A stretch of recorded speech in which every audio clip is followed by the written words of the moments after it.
ওটা 200 টাকা kilo then 300 ভালো না এটা করে করে পেয়েছেন সাইড আমার সাইড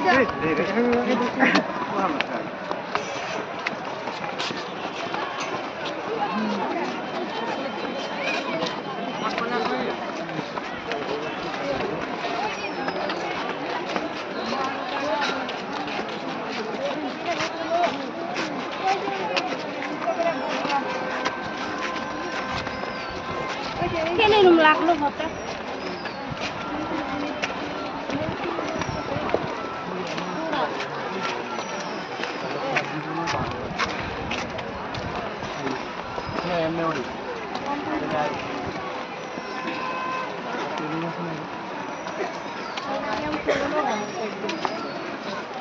হেডার বেশি এটা না ও এই কাঁচা আমার লাগে না নাম মজা হ্যাঁ দুই